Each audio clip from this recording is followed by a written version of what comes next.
Hi everybody, love it, loathe it, it's now absolutely irrelevant, because whether you like it or not, flying is coming to the next patch of the World of Warcraft. Well, actually, flying is not coming to the next patch of the World of Warcraft, because that's patch 6.2. Flying isn't actually going to go live until patch 6.2.x, which has yet to receive a release date from Blizzard. However, on the live servers now, and also when patch 6.2 does release in just a couple of weeks' time, you can make sure you fulfill all the criteria necessary so when patch 6.2.x is released, you can take to the skies immediately. And this guide is going to show you exactly what you have to have ready. Now, can somebody help me down from here, please? Because I am really scared of heights. First thing you need is the Explore Draenor achievement, and what you need to do there is explore the whole of Draenor. And by the whole of Draenor, I mean 6 zones, because Tundra Jungle, Ashran, Farallon, Ogre Island, they don't exist. No, you just need to have Shadowmoon Valley or Frostfire Ridge, then you got Gorgron, Talador, Spires of Iraq, and Nagran to finish it off. If you haven't completed this achievement, just have a look on the map, see if there are any areas which have been undiscovered, like you can see down here in the bottom right hand corner. Once you've managed to do that and just go to these areas, you should find it fills it up. If you are still not completed in the zone, then use the achievement tab, the exploration, go down to Draenor and click onto the zone itself which hasn't been complete. Look at which areas it still says you have yet to visit. Go to those areas, complete the achievement, it's dead easy, and that's the first step done and dusted. Warning, this does involve leaving your garrison. Sorry. It's dead easy to see how many treasures you've managed to find so far in Warlords of Draenor. Use the achievement tab again, go to exploration, the Draenor subsection, and click onto one of the treasure achievements. They'll be broken down into 10, 50 and then 200.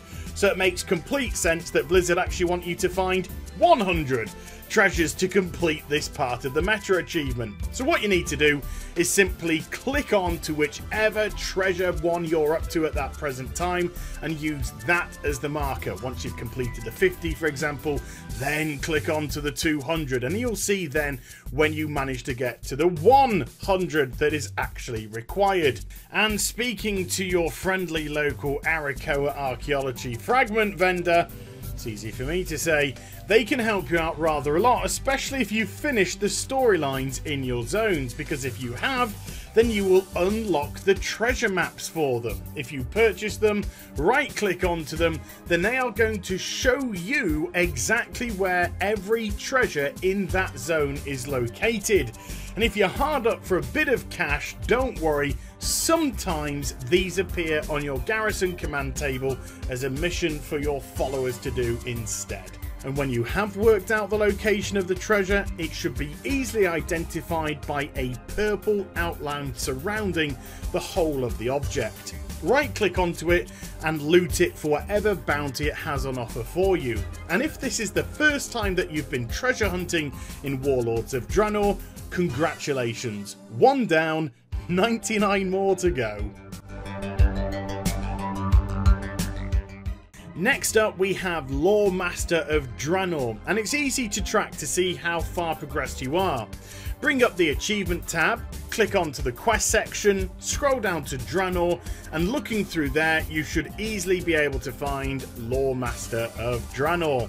There are only 5 areas which you need to have completed for this, because you don't need to do any quests in your opposing faction starting zone. So Alliance, you don't need to have done any quests in Frostfire Ridge, and Horde, you don't need to have done anything in Shadowmoon Valley. And if you want to see how far progressed you are in a certain zone, click onto that respective zone and you'll see exactly where you are. The green ticks show the quest lines that you have completed. The greyed out areas show quest lines which you need to do. So either check your quest log to see if they're there, or just nip over to the zones and go to the respective hubs. I'm sure you'll find them. And trust me, this is something you want to do, because questing and leveling up in Warlords of Draenor was without doubt the best thing in the expansion so far. So up off your asses, go, shoo, get out there. Yeah, quite easy for me to understand why this quest is pretty much all greyed out, because to get this achievement you must do every single one of the 12 Apexis crystal grind areas, which are currently on the 6 open areas on the live servers right now. Your wall planning map will give you 2 areas to choose from. You must select one of them if you want to do the Apexis Crystal dailies, of course, and then go to that area and smash stuff until the bar fills up from 0% all the way through to 100%. You'll then get an achievement progress flash up at the bottom to say that you're on your way and you've only got 11 more zones to go. But instead of letting the gods of RNG decide which 2 of the Apexis Crystal daily areas you get at random on your war planning table, your garrison quartermaster can help you out and sell you scouting reports for each of these zones for 200 garrison resources a pop. All you need to do is select the areas which you haven't yet completed.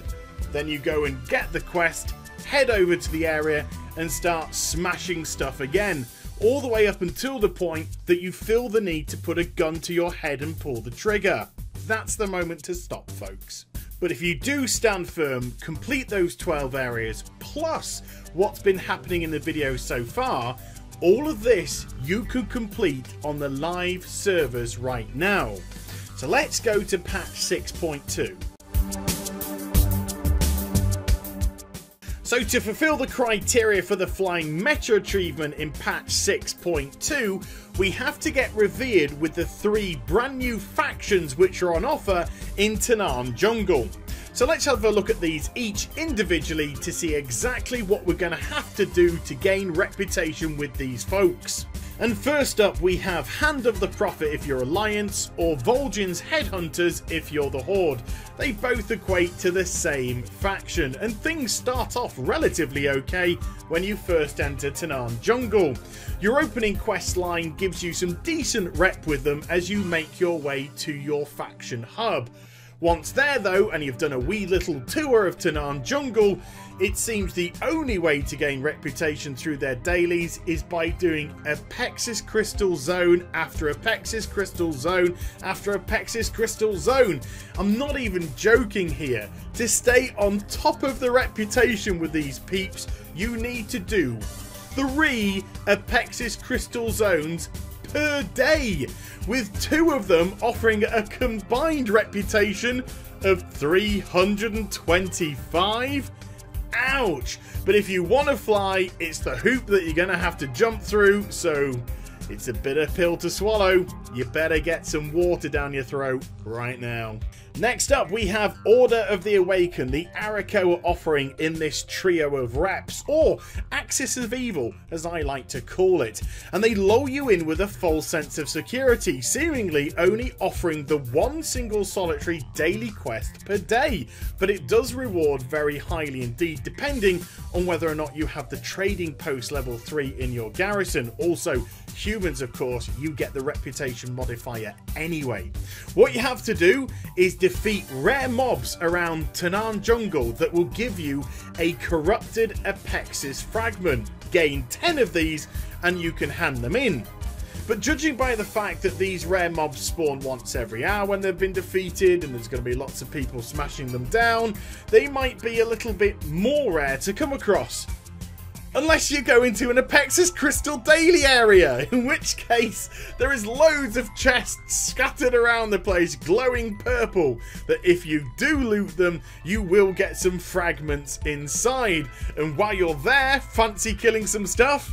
No, neither do I. I am literally going to grab the fragments from the chest and get the hell out of Dodge ASAP. And if you do that, you can actually have this quest completed in a matter of minutes. And the final one is the Saber Stalkers, a bunch of, well, kitty cats that seem to be keeping themselves until we come along, start invading the territory, smashing them and sticking spears into them. But apart from that, we don't need to think about it too much, do we? You can gain reputation by summoning some of their tougher heroes and also getting groups of people together to defeat them, or you can go the classic Emperor Xiaohao route and just keep smashing them until you get copious amounts of crap reputation. Though seriously, to defeat one of them, you literally need to pop your 10-minute cooldown, your zone cooldown, and everything that you have feasibly active on your character. And after about 5 minutes, they die and give you 32 rep, and then you bugger off and... Yeah, anyway, it doesn't really matter.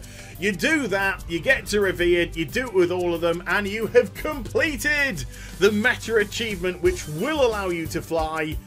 Not in patch 6.2, but in patch 6.2.x whenever Blizzard decide to release it. So I hope you enjoyed the guide and the video, and if you did, please do give it a thumbs up and also subscribe to my channel. Follow me on social media and Twitch for live streaming. Those links are in the description down below, and I'll be back with some more stuff very soon. You take care, everybody.